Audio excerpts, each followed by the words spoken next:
So much for a secluded cave keeping visitors away. Seems like there's no one on this island to hide in peace.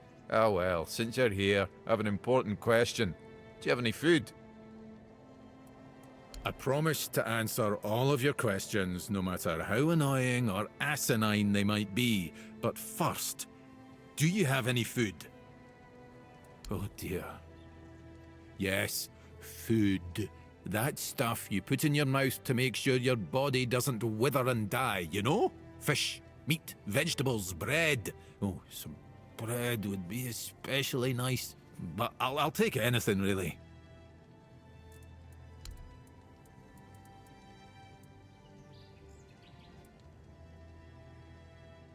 Thanks. I'll be forever indebted to you. But don't expect much.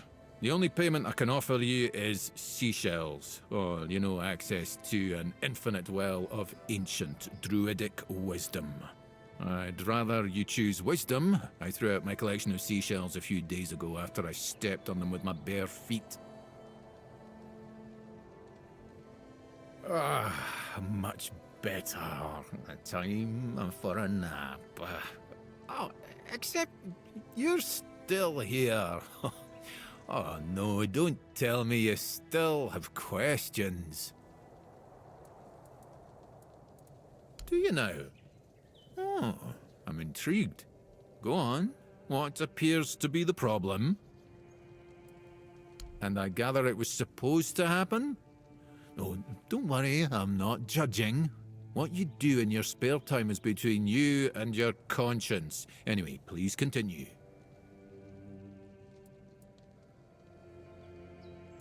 Aha, one of those. They used to be very popular back in the day. A few friends of mine once spent weeks trying to decide what they thought would be the best prank in history. They had everything. A charred scroll and a malicious spirit trapped and ready to summon. Then they even came up with their own potion. Oh, poor sods. Oh, well, they decided to check if it worked. Unfortunately, it turned out that the spirit was angrier than expected, and that the potion made a person more susceptible to possession.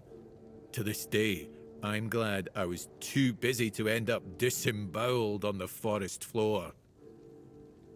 Funny you should say that, because a lot of the elders thought as much.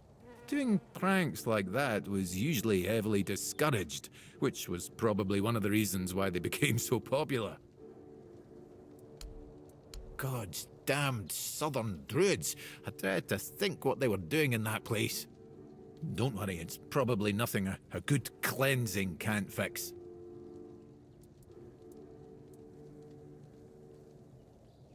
I guess I could, but what's in it for me?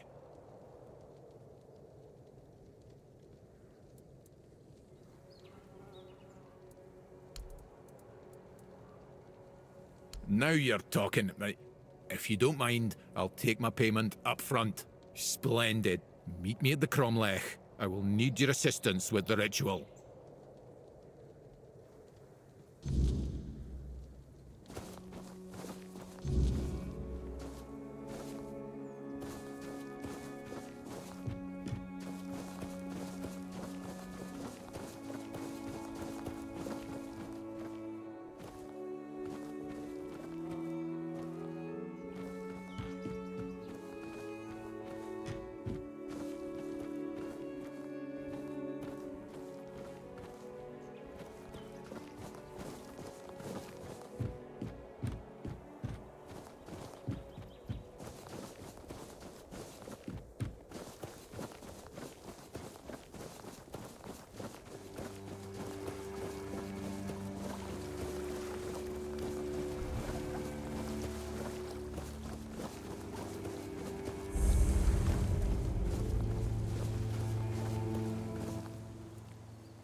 see.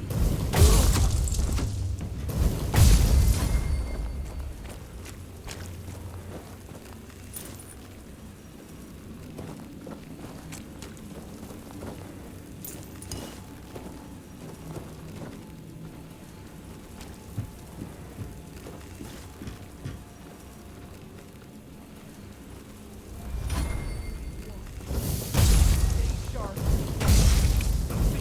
Respect me.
beneath me, sustaining all life. Air around me, inspiring all life. Fire above me, infusing all life. Water within me, soothing all life. Bring deep peace to this sick. You have no right to be here. Do you really think you can cleanse the great Cromlech with your filthy soul? Pathetic. Who do you think you are? My soul will do just fine, arrogant wretch. You'd know a thing or two about arrogance, wouldn't you, Dressed? I see you haven't changed one bit. Knowing my name doesn't give you any right to claim familiarity with me. Oh, I know more than just your name. After all, you once called me your little sprout. I was only a child when you left, but I remember you well. I remember the pain and sadness you caused. I even tried writing to you, begging you to come back, hoping it would make everything better. How stupid I was. Iona, is it really you? By the gods, what have you done to yourself? Me? What have I done to myself? No, this is all your fault. And you shouldn't put any faith in this one, unless you want to be stabbed in the back.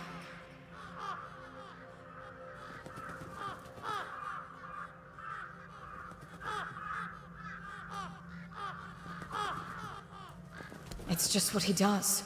He ruins things. My life, my mother's life, for whom we're all just a means to an end. How on earth did you, of all people, escape the Child Conclave?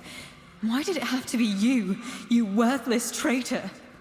No matter what you think of me, I will not apologize for surviving. You bloody well should. He killed my mother. He used her, stole her knowledge, and then made her into a showpiece for him and his druid friends to gossip about. And as if that weren't enough, he brought the Red Priests to our home. That's nonsense. I would never. Nonsense? And how do you think they found us? The druids wanted nothing to do with my mother until you came along.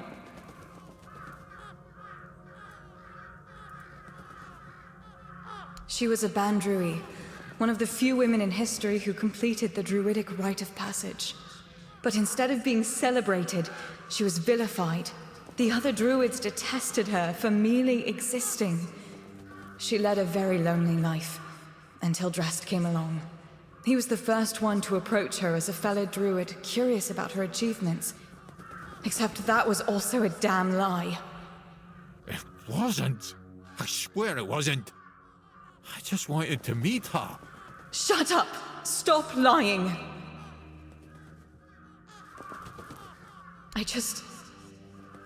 I wanted to be like my mother. To stop feeling so helpless. But I failed the ritual. I was too angry, too desperate, and too focused on getting revenge on my so-called stepfather.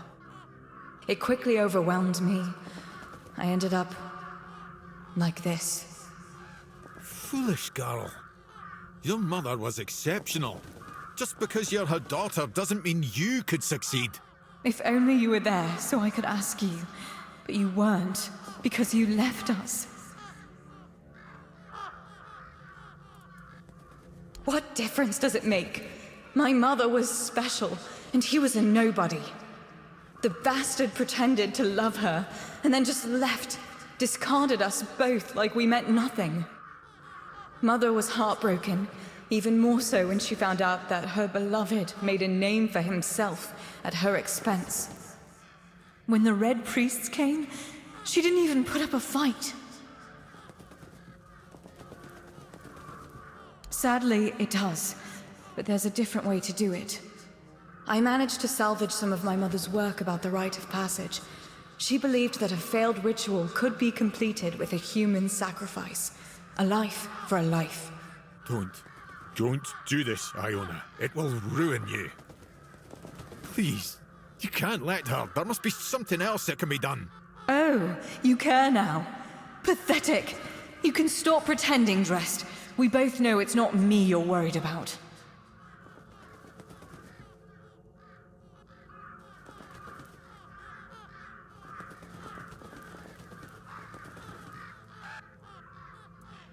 You catch on quickly, don't you?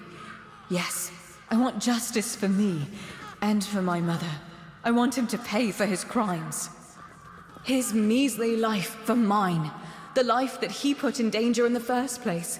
It's a fair trade, isn't it?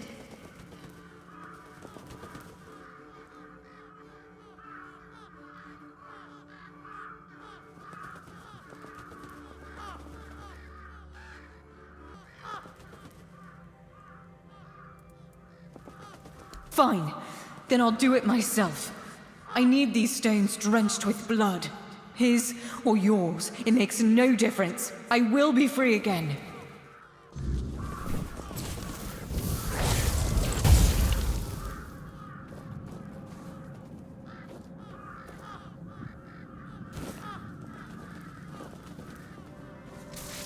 Despite everything Iona told you, you still stood by me. Why?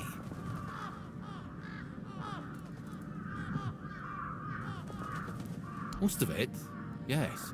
I am not proud of what I've done, but I never thought the consequences would be so dire. Sorsha, Iona's mother, was a marvel. A true rarity in our lifetime. Female druids are a fascinating subject, yet in most druidic circles, they were treated like nature's mistakes instead of our rightful sisters. I wanted to be different. I wanted to approach her like an equal, and maybe understand how she'd managed to become one of us. Sorsha was happy to finally meet a fellow druid who didn't look at her with disgust. She had accumulated a vast amount of knowledge, and she shared it with me.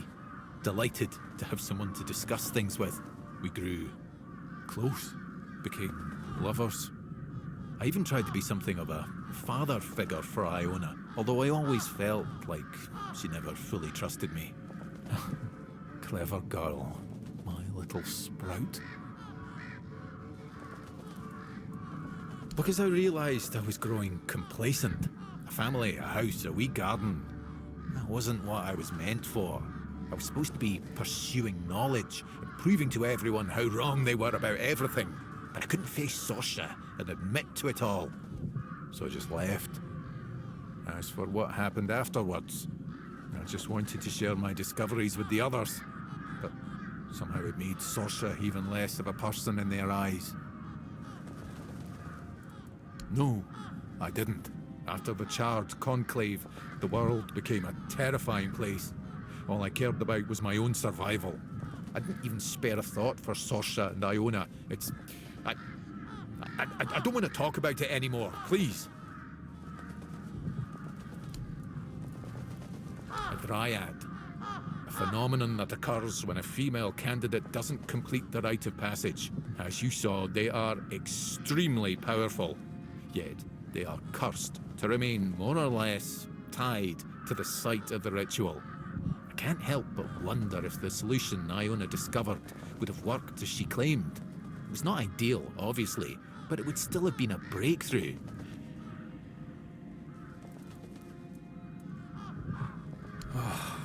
But did it have to end like this? I'm sorry, but if you don't mind, I'd like to be left alone now.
There goes another chance to join the guild. I really thought that scroll would be my way in. Instead, it just caused a mess I couldn't even clean up myself. Anyway, what happened back there? The Alchemists Guild, of course. Though it's more of a secret society than an actual guild. And I probably shouldn't be telling you this. But who cares? Taranis is probably right. I'm just not cut out for it. They'll never recruit me, so why bother trying?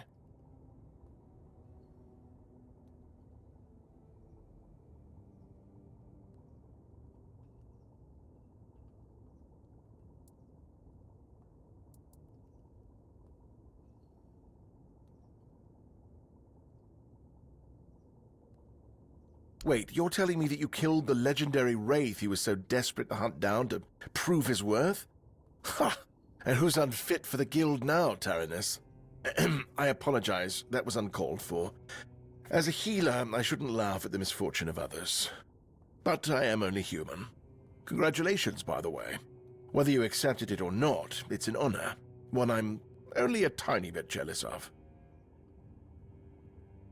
Oh, now that's just fantastic. Another discovery slipped right through my fingers.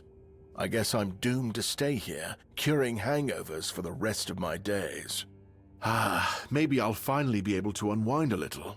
And there's still the mistletoe. I think it has a meaning, and I might be getting closer to grasping it.